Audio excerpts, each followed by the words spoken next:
Meus queridos, muito boa tarde. Sabadão à tarde é sempre delicioso. Bom, eu gosto mais do dia da semana, sabe qual dia? O sábado, porque o sábado é sensacional, é dia de encontrar os amigos, rever os parentes, passear com a família e também de assistir o Visita Record. O programa de hoje trata de um assunto muito interessante, acessibilidade. Você vai conhecer a história de Luiz Persson, que durante um período da vida ele foi perdendo a visão e hoje é cego por completo. Tem uma deficiência fortíssima, mas mesmo assim pratica esporte e é campeão de golfe. É brincadeira como a pessoa, quando tem vontade, vai para cima. Outro assunto é do projeto Integra Surdos, uma associação que ensina as pessoas a se comunicarem através das libras, a segunda língua mais importante do Brasil, que é a Libra. E também você vai ver uma matéria com uma banda composta por pessoas com deficiência visual. Programa muito bacana, interessante para a gente realmente valorizar cada vez mais a nossa vida. E tudo isso a partir de agora, com amor e carinho para vocês. Olá, meus queridos, vamos começar o programa falando de uma história de superação. Como é bom a gente conhecer pessoas que nos inspiram, que nos levam para frente, sabe? Faz com que a gente pense que o mundo está aí pronto para atender às nossas necessidades, sejam elas nas nossas piores dificuldades. Eu vou conversar hoje com uma pessoa que superou um trauma muito grande na vida. É um cara que hoje se dedica muito à pesquisa, ele é empresário e também esportista. Você imagina só que uma pessoa que aos 30 anos de idade perde totalmente a visão e nem por isso deixou a peteca cair. O homem se levantou em cima da adversidade e superou. Hoje é um palestrante no Brasil todo e que mostra porque mesmo na adversidade a gente consegue as nossas conquistas. Prazer receber o meu querido Luiz Carlos Persson. Tudo bem com você? Tudo bem, prazer é todo meu. Fez boa viagem de Itapetininga para cá? Tranquilo. Deixou São Paulo há muitos anos e foi morar na nossa querida Itapetininga. Sim, faz 20 anos, isso foi um dos meus projetos em busca de qualidade de vida e uma das outras, vamos dizer, superações aí que eu corri atrás. Você perdeu a visão totalmente há 9 anos. Como é que é esse processo da perda da visão para quem a vida inteira enxergou? Bom, quando eu tive a notícia, né, que eu realmente comecei a perder a visão e que eu ia ficar cego, foi um trauma, foi um baque muito grande. Eu sempre fui uma pessoa muito ativa, muito esportista, muito independente e muito trabalhador. Então, no primeiro momento, assim, foi uma coisa bastante dura, mas não foi a primeira dificuldade que eu atravessei na minha vida, como também entendo que não será a última. E por incrível que pareça, esse não é o maior drama da minha vida. Aliás, eu nem sei se eu considero isso um drama de fato. E o que aconteceu com você? Qual foi a grande transformação que isso proporcionou na sua vida, Luiz? Bom, as transformações foram assim totais em todos os aspectos da minha vida. A primeira coisa que eu gostaria de dizer é que, assim, como ser humano, eu hoje me considero uma pessoa, mas muitas vezes melhor do que eu era antes de perder a visão. E eu acho que na vida nada é por acaso e qualquer tipo de adversidade que nós encontramos pela frente na vida da gente, nós precisamos, enfim, respirar fundo, entender que aquilo tem um motivo, que um dia a gente vai saber qual é esse motivo, mas o mais importante é você analisar a situação e ver o que você pode fazer diante daquela nova realidade. Isso é muito bonito de ouvir, até porque a gente acaba aprendendo, como eu disse para você no começo, parece que não, mas você não sabe a mensagem que você passa, o que você faz pela gente, porque muitas vezes a gente reclama de tanta coisa pequena. Eu queria saber de você as principais dificuldades que você encontrou após a perda da visão. O meu processo ele foi bastante lento. Eu levei 14 anos do dia que eu descobri a doença, que eu tinha perdido praticamente a visão do olho esquerdo totalmente, para até o dia que eu perdi a visão, as duas, né, das duas vistas. Quer dizer. Então, assim, foi um processo adaptativo. Eu diria que a primeira barreira que eu tive que superar, o meu grande drama, foi quando eu não conseguia mais dirigir.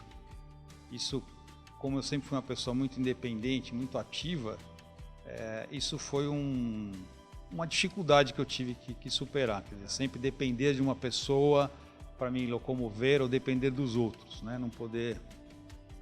Se bem que isso também é relativo, quer dizer, com o passar do tempo, hoje, com uma simples bengala de cego, eu consigo, se você me soltar em qualquer lugar do mundo, eu volto para casa. Então, a outra grande barreira que eu tive que superar foi depois de muitos anos, quando eu já estava com a vista bem debilitada. Eu lia o jornal todos os dias, eu adorava ler o jornal físico, e com o auxílio de uma lupa de mais ou menos 20 graus, eu lia palavra por palavra. Mas até o dia que eu não consegui mais fazer isso. Isso foi uma outra barreira. E a terceira barreira, a terceira etapa foi há 9 anos e eu realmente fiquei totalmente sem enxergar. Então são uma adaptação diferente. A partir desse momento eu tive que, bom, agora a minha realidade é essa, eu sou totalmente cego, então o que eu vou precisar? E foi aí que eu corri atrás de algumas... instrumentos tecnológicos para poder continuar nas minhas atividades normais. Ok, nós vamos até falar sobre esse assunto daqui a pouco, sobre a tecnologia hoje para auxiliar na deficiência visual, mas eu queria que você falasse sobre essa questão da acessibilidade. Você, claro, quando enxergava, você não tinha essa percepção de... não notava com tanta frequência um buraco ou qualquer situação que a sociedade, principalmente na vida urbana, a gente... não percebe as dificuldades que tem. Deve ter muitas. Você poderia exemplificar para a gente? Depois que você perdeu a visão, você começou a ter essa percepção. Quais são? Então, bom, primeira coisa, o mundo não está preparado para lidar com a diferença. Eu iria muito mais além da deficiência. Então, assim, era muito estranho. Às vezes eu vou num banco, por exemplo, estou lá no caixa, se eu estiver sozinho, né? O caixa me trata normalmente, assim, sem nenhum problema. Se eu estiver com uma pessoa do meu lado, automaticamente essa pessoa vai se dirigir a quem está do meu lado, não a mim. Porque a reação inconsciente da pessoa é que você está lidando com uma pessoa incapaz. Então, o maior problema da questão da acessibilidade é a acessibilidade à sociedade, a uma vida cotidiana e cidadã normal.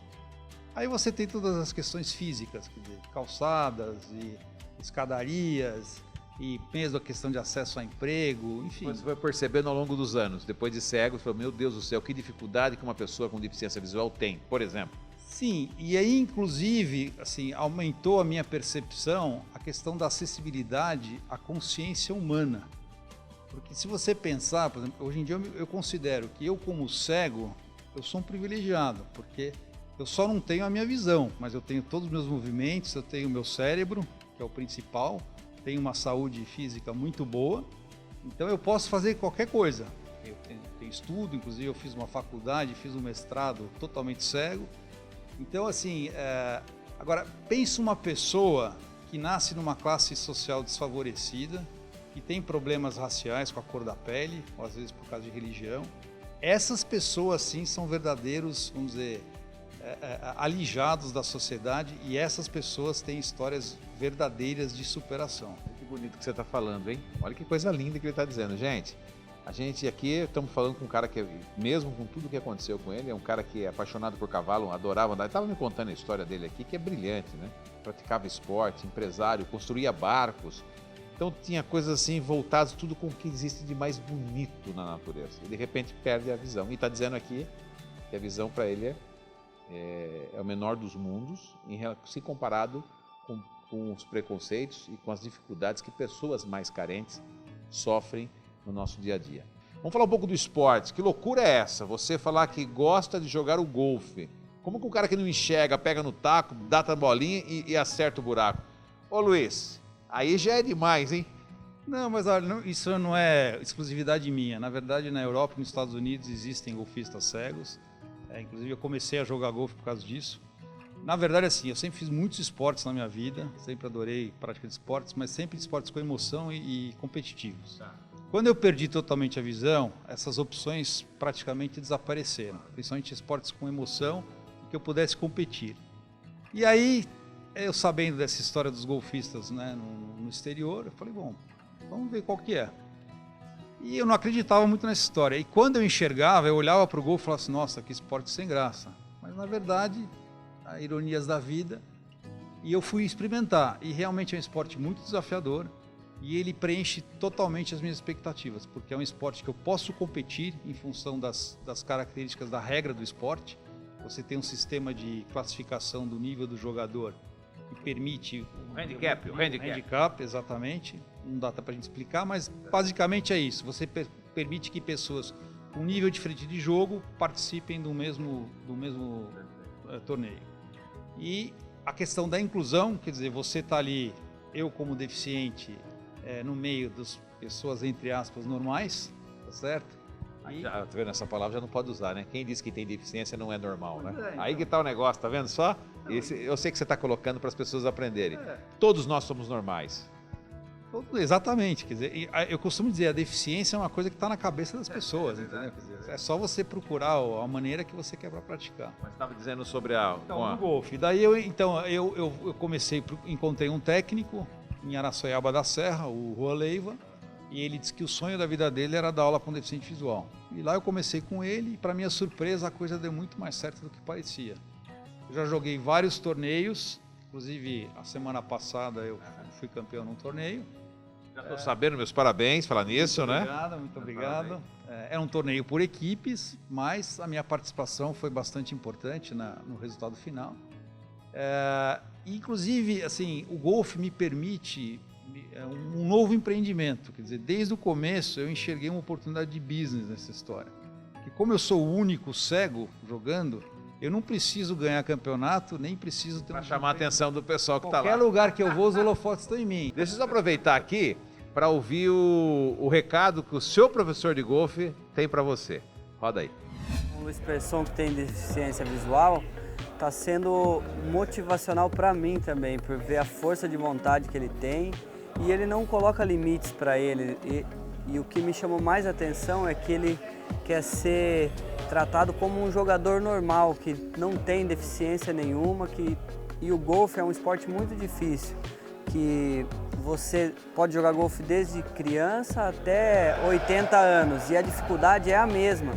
E eu vejo que ele, quando ele concentra, consegue fazer todos os movimentos, ele executa uma tacada perfeita, como uma pessoa que não tem a deficiência, que enxerga normal. Então o golfe não é para ele, ele colocou isso como um objetivo que ele, com certeza, ele vai alcançar também. Que relato bonito e importante. Bom, mas como não se bastar só o golfe, o cara pratica outros tipos de esportes. Um deles é o tiro esportivo. Olha, isso é abusado mesmo, hein, meu amigo? Você realmente é um grande exemplo de vida. É porque, assim, é outro esporte que eu também não imaginava que fosse ter emoção com o cego. Mas eu tenho um grande amigo meu, aliás, um irmão meu, que ele é instrutor de tiro e é fanático por tiro esportivo. E ele me convenceu um dia a ir na academia com ele, como vocês podem observar nas imagens. Bom, não é só tiro, né? Estou vendo outros esportes também. Quais são esses daí? Eu continuo fazendo equitação, né, hipismo, só que isso infelizmente não tem competições, né? Quer dizer, ainda não. Mas tá bom, né, Lu? Mas tá bom também. Dá para se divertir, dá para fazer cavalgadas e dá para fazer esportes, quer dizer, o salto. Também faço o esqui aquático sem esquis, que é a modalidade barefoot, no Brasil conhecido como sola, que também no Brasil não tem competições, mas é uma modalidade bastante emocionante pela velocidade e pelo fato de você estar em cima d'água só com seus pés. E também o paraquedas puxado por barco, que você sai da terra e pousa na água. Luiz, agora o microfone é seu para você dar essa mensagem para a pessoa que está em casa. Muitos com problemas, algumas desempregadas, outros que perderam um ente querido, outros que amputaram uma perna, outros que tiveram algum problema, ou gente que está acamado também, doente nesse momento, porque é muita gente que a gente fala e cada uma tem a sua situação. O que você deixa de mais importante para todas elas? Importante isso, que todo mundo tem um drama para contar, já viveu um drama ou vai viver um dia. E obrigado pela oportunidade aqui, pelo espaço para poder passar a minha mensagem. E a minha mensagem é que eu sou a prova viva de que a vida é bela e está aí para ser vivida. E sucesso, muitas pessoas pensam que é somente dinheiro. Dinheiro pode ser um dos sucessos almejados, mas sucesso é você poder fazer na vida aquilo que te faz feliz. É isso aí. Valeu, meu querido. Um grande abraço. Seja muito feliz. Parabéns pelo seu exemplo. Visita Record. Volta daqui a pouquinho com muito mais. Com muito amor e carinho para vocês.